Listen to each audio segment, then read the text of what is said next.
Frankly, I'm still coming to grips with the fact that the Lightning season is over, so we're going to grade the units that were offense and defense unit grades, plus what are the Lightning to do with a couple of their expiring contracts.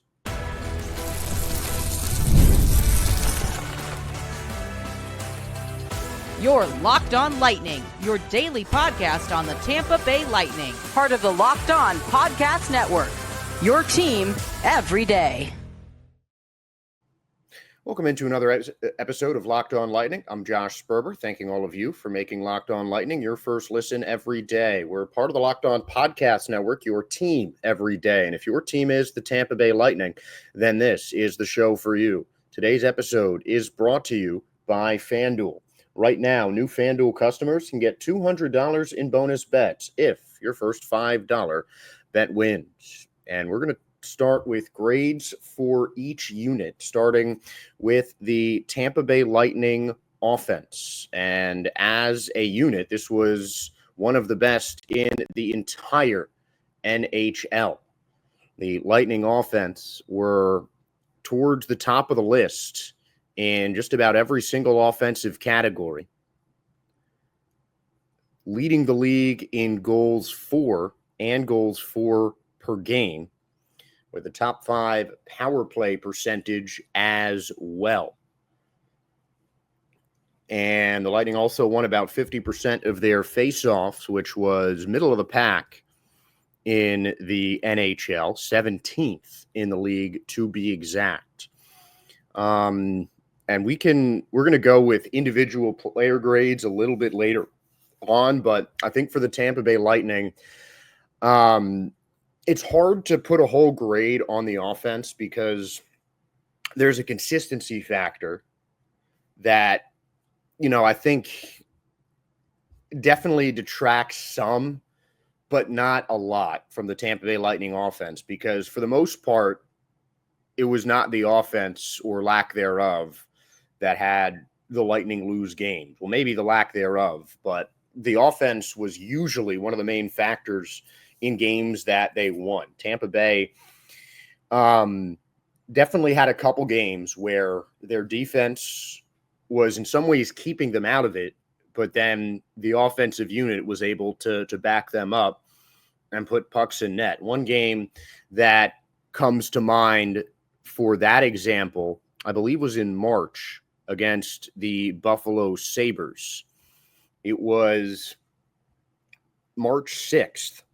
A 6-5 win at home against the Sabres, where defensively the Lightning were making a bit too many mistakes, but their offense just kept on scoring. And sometimes it was just such a quick turnaround that the Lightning would score a goal, and then so shortly after, the Sabres would put one in as well. But because the Lightning offense and Oliver Bjorkstrand scoring a goal in his Bolt debut, the Lightning ended up taking the game 6-5 when they had almost really played themselves into a loss.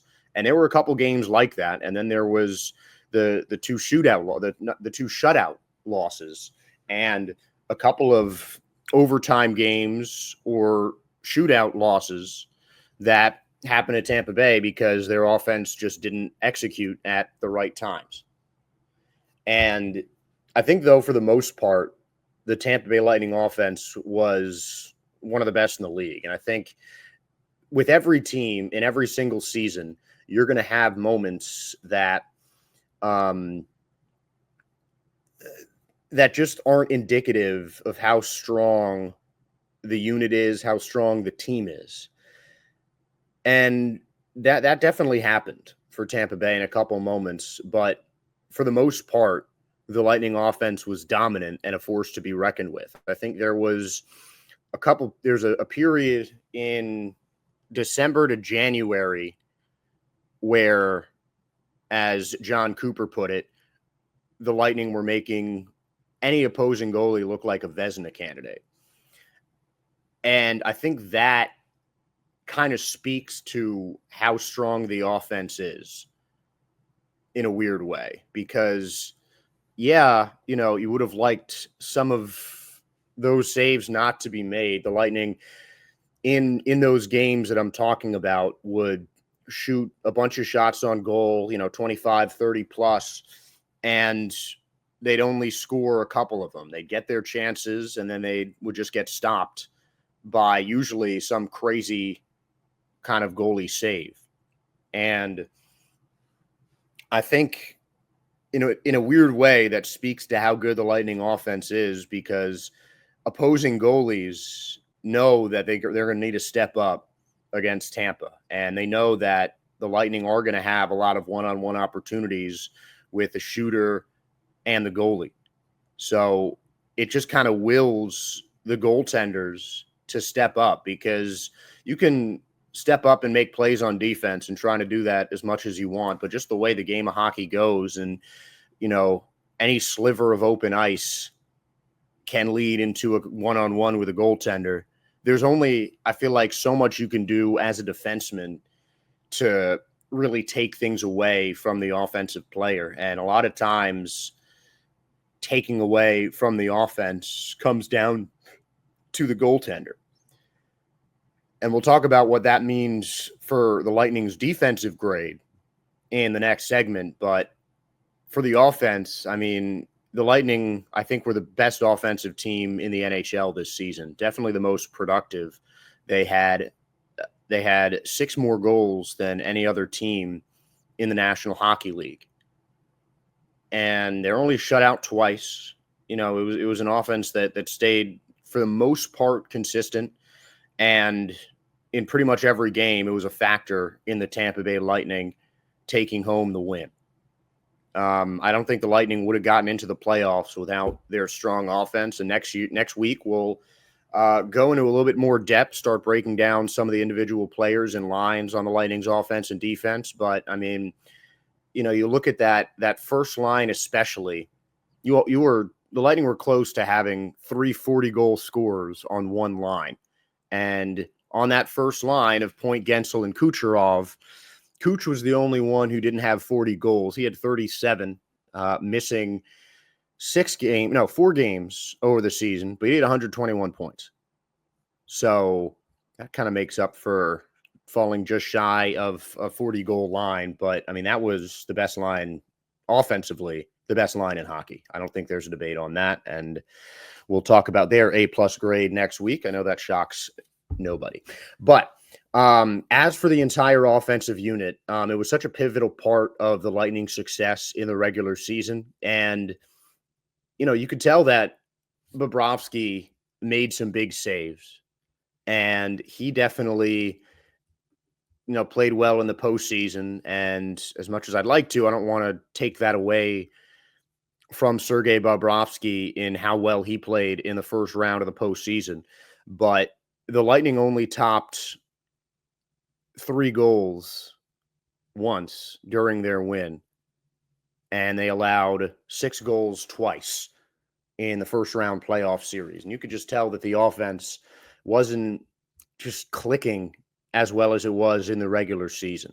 But for the even including the playoffs, I think the playoffs knocks a little bit off of that grade, but it's really hard to take away from the offensive success that the Lightning had. 292 goals in 82 games is a lot.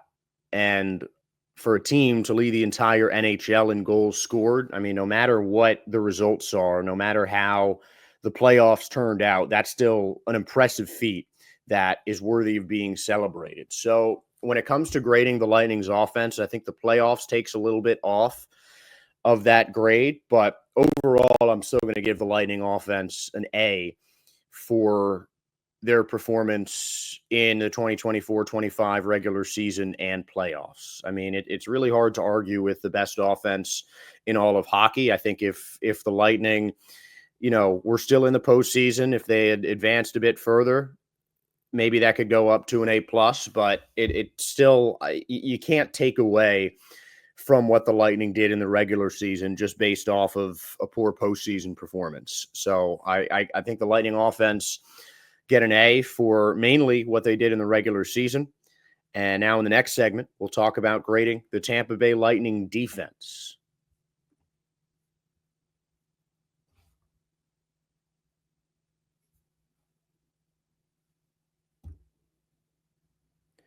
Did you know that your Fire TV is also an Xbox? Turn any TV into your gaming and entertainment hub with Fire TV Stick 4K devices. No console required. Just grab your paired controller, subscribe or sign in to Xbox Game Pass Ultimate with EA Play included, and you're ready to play. Dive into hundreds of premium titles from EA Sports College Football to Call of Duty Black Ops 6 and Avowed as easily as you stream your favorite shows. It's gaming made simple, and it's all on your Fire TV. With Wi-Fi 6/6E and auto low latency mode, advanced technology, Fire TV Stick 4K delivers smoother, more responsive gameplay with lightning fast speeds that you need to stay competitive. You can play high-quality Xbox games at a fraction of the cost of a console. And if you already have a console, a Fire TV Stick 4K device is more affordable and easier to travel with, allowing you to take you or your kids' games wherever you plug in. And with 4K streaming, you can watch more than 1.5 million movies and TV episodes from your favorite subscribed services like Netflix, Prime Video, Disney Plus, Max, and a whole lot more. Head to Amazon.com/Fire TV Locked On to get started. Xbox Game Pass Ultimate subscription and compatible controller required. Available on select devices, including Fire TV Stick 4K 2nd Gen, Fire TV Stick 4K Max 1st and 2nd Gen, and Fire TV Cube 3rd Gen. So head to Amazon.com/Fire TV Locked On to get started today. And if you are hiring and just realized that your business needed to hire someone yesterday, how can you find amazing candidates fast? Easy. Just use Indeed. When it comes to hiring, Indeed is all you need. Stop struggling to get your job posts seen on other sites. Indeed's sponsored jobs put your post at the top of the page and help you reach the right candidates faster. I've been in that spot where you need the right hire like yesterday. The pressure's on, and every day without the right person is a setback. That's exactly when Indeed's sponsored jobs come in handy. They make sure your post is seen by the right candidates right now. Now you can speed up your hiring process with a $75 sponsored job credit. Just go to Indeed.com/LockedOn right now and support our show by saying you heard about Indeed on Locked On Lightning. Terms and conditions apply, but if you are hiring, Indeed is all you need. Let's talk about the defense for the Tampa Bay Lightning, and I'm kind of combining the goaltending into the defense for Tampa Bay.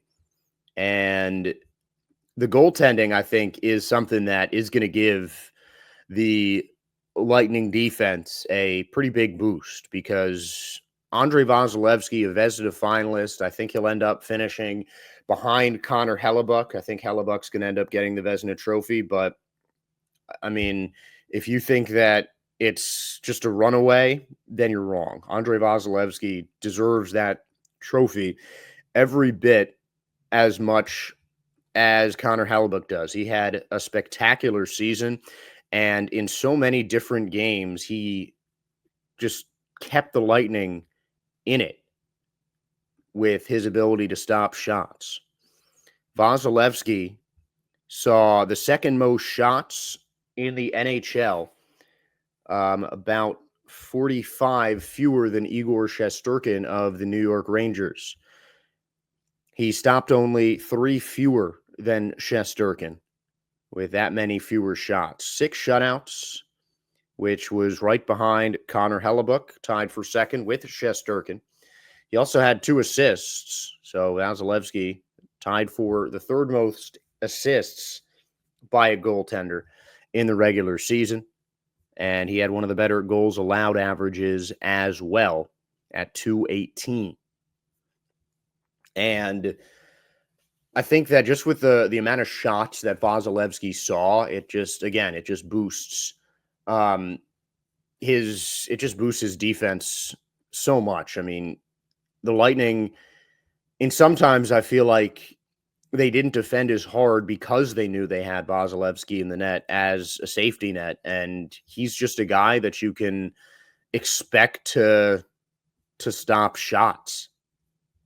I mean, he's just that reliable in the net, and he allowed the Lightning as a team allowed the 4th fewest goals in the entire NHL, and that shows that it was certainly a drop-off when Jonas Johansson came into the net, as it is when any backup goalie has to take over from their starter. But it didn't seem as dangerous. It wasn't one of those, oh, Vasi's out, JoJo is in, the Lightning aren't going to win this game. You still believe that the Lightning could win no matter who was in the net. Because even if the defense was not the Lightning's strongest unit, it still was really solid. Ryan McDonough was a big part of that Lightning defense, playing on the second line with Erik Cernak, and he led the entire league with a plus-minus of plus 43. And you look at so many of the Lightning players. Tampa, by the way, had 2 players in the top 10 of plus-minus in the entire NHL, and no one else had more than 1. Brandon Hagel was 9th in the league with a plus-minus of plus 33. Anthony Cirelli wasn't too far off of that at plus 30. Right behind him at plus 29, Erik Cernak. So the Lightning had the line of Cernak and McDonough was maybe the most efficient defensive unit in the entire NHL, and that was the Lightning's second line. Victor Hedman had to play with a couple of different partners because of J.J. Moser's injury early in the year, and Moser really acclimated well to switching from the left side to the right side when joining the Lightning captain and longtime left defenseman for Tampa Bay. And it really didn't seem like he was skipping a beat. I mean, all the buzz in the preseason and training camp was Moser just looking really solid, adjusting to his new position. And for the most part, I think that was the case. Obviously, having an injury that lays you out for 2 months is not easy.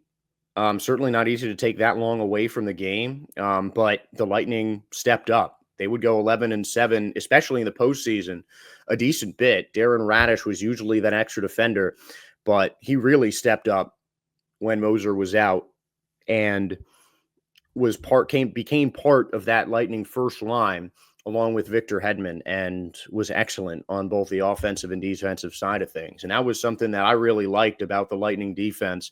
They had the highest scoring defensive unit in the entire NHL. So there were definitely a lot of things to like about this Lightning defense, but there was also the careless mistakes, the poor passing in their own zone that led to goals and led to turnovers that ended up leading to goals. And that was definitely a factor. You know, the Lightning offense, as I mentioned, kept Lightning in games, but sometimes it was because the Lightning defense were kind of playing them out of it. And I think, again, they got bailed out by Vasilevsky plenty. It's nice to have maybe the best goaltender in the world. Regardless of who wins the Vezina, I think that argument can be made for Andrei Vasilevsky as the best goaltender on the planet. Hellebuyck might be the best one in North America, but when you look at the rest of the world, you have to take Vasilevsky, I think.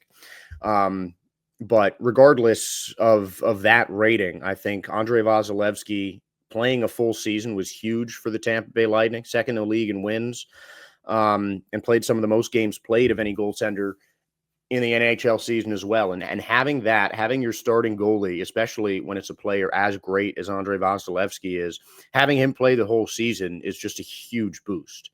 And especially coming on the heels of last season where the Lightning, kind of finessed their way into the playoffs after Vasilevsky missed the first month and a half of the NHL season, closer to 2 months, actually, I think.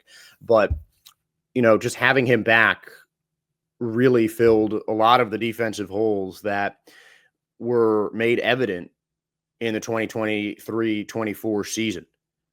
And unfortunately, though, Vasilevsky can't completely save the Lightning's defensive grade. I'm going to give it a B.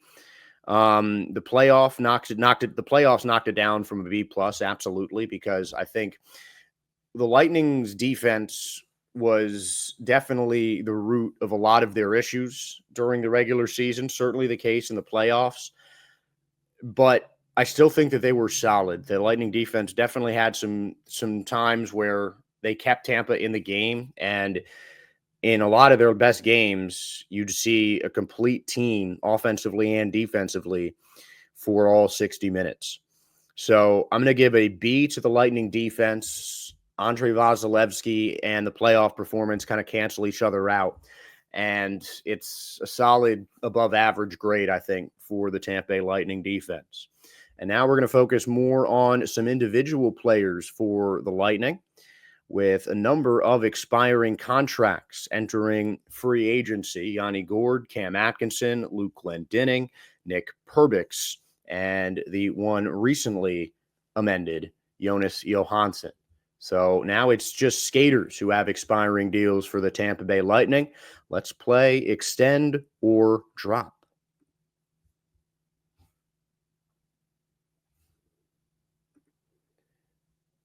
The NHL playoffs are in full swing, and every night delivers highlight-worthy performances, major momentum shifts, and can't-miss moments.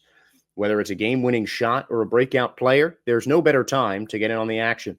FanDuel makes it easy to stay in the game before puck drop and live. With player props, performance trends, and same-game parlays, fans have more ways than ever to play smart and win big.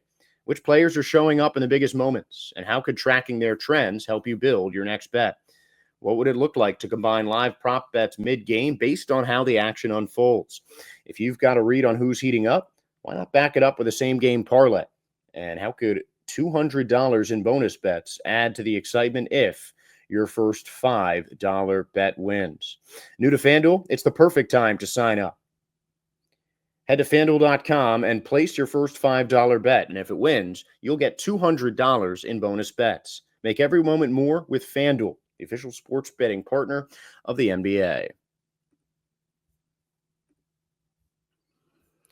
As I mentioned before, the Tampa Bay Lightning have 4 expiring contracts left after Jonas Johansson was signed to a 2-year extension. And there's 1 defender, 3 forwards who are going to be on the chopping block as unrestricted free agents. And we're going to go by price to start things up. And that begins with Yanni Gourde, who frankly is the most difficult decision to make in terms of the Tampa Bay Lightning free agency. Yanni Gourde has the biggest expiring contract of any Lightning player, a little over 1.2, almost 1.3 million Gourde made in 24-25. He did take a little bit towards the end of the season after he got traded from the Seattle Kraken to reacclimate himself to the Tampa Bay Lightning. He had 1 goal and 13 assists in 21 games for the Bolts after getting 6 and 11 in 36 for the Seattle Kraken. Gourde's playing time increased by 1.5 minutes with the Tampa Bay Lightning, and Gourde's 1 goal ended up being a game winner. Yanni also achieved his 600th career game towards the end of the season with the Tampa Bay Lightning, and was a big piece in that trade that brought the Bolts Yanni Gourde and Oliver Bjorkstrand from the Seattle Kraken. And I think my gut instincts are always to keep a player like that. I mean, he's just a really good two-way forward that you just have to love watching play. He always skates hard, puts equal effort on both the offensive and defensive ends. But, you know, do the Lightning chance their farm system and let a player like Yanni walk? Julian Brisebois, after the trade, was adamant on extending Gourde and extending Oliver Bjorkstrand as well when his contract is up at the end of next year. Bjorkstrand, though, with a bigger cap hit than Yanni Gourde at $5.4 million a year. And I think the Lightning, though, should keep Yanni Gourde. I'm going to say extend him, sign him maybe for another 2, no more than 3 years. Try and get him at a little bit of a discount. I think Yanni is a player who would be willing to take a bit of a discount for the Tampa Bay Lightning, a team that he won 2 Stanley Cups with. So if the Lightning can keep him on maybe a less expensive deal, then I think they should definitely re-sign him. But the Lightning are really up against it with the cap, and that's going to make these next couple of players a bit harder to adjudicate. The rest of the offensive players are, I think, a little bit easier. Cam Atkinson and Luke Glendening, $900,000 a year for Atkinson, $800,000 a year for Glendening. Unfortunately, the Cam Atkinson decision to me is maybe the easiest one to make. Cam is 35 years old and played most of the second half of the season for the AHL Syracuse Crunch. He got into only 39 games for the Tampa Bay Lightning, and he was pretty solid. 4 goals, 5 assists for a guy playing less than 10 minutes a game. Not too bad. He wasn't on the playoff. He didn't play a game in the playoffs, and still showed that he had some left in the tank. Also, Cam was a really great locker room guy. The players seemed to love him. He always kept things light in the Lightning locker room. But I just think that his best days are behind him as a player. It might be the year he hangs it up, but I don't think that the Lightning should bring him back. I think if you compare a player like Yanni Gourde to the Lightning options in the AHL and the ECHL, there are maybe some younger players that might be able to make as big or bigger of an impact than Atkinson did next season. And there are enough guys that I think you can roll the dice on just because of the age difference. I mean, most of the guys that the Lightning would be thinking about calling up are 10 or more years younger than Cam Atkinson. So I think that his time with the Lightning will be finished once free agency becomes official. I'm not sure if I can say the same for Luke Glendening, though, because Glendening, though he had 2 fewer points than Cam Atkinson, same amount of goals with 3 assists, Glendening brings something to the table that Atkinson and, frankly, many other players in the National Hockey League don't: a stellar faceoff percentage. His faceoff percentage of 57 was 14th in the entire NHL. So top 15 in faceoff percentage. That definitely makes him somewhat of an asset. But again, Glendening's 36 years old. He doesn't score a whole lot. When he does, the Lightning usually win. They're 13-0-0 when Glendening scores in a Lightning game. But the age does play a bit of a factor.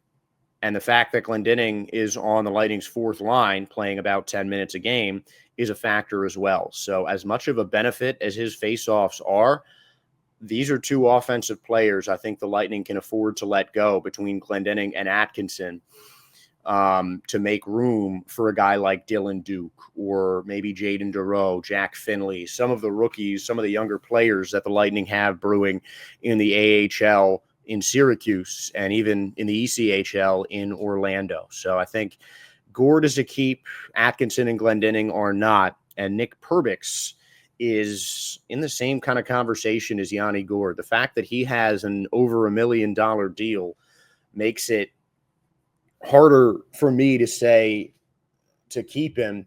But the main reason I'm going to say the Lightning should drop Nick Perbix is I don't think he made enough of an impact on defense to warrant re-signing him to an extended deal. And the biggest, I think, plus for Nick Perbix is his age. He's 26 years old, so very young. But you look at what the Lightning have in Syracuse,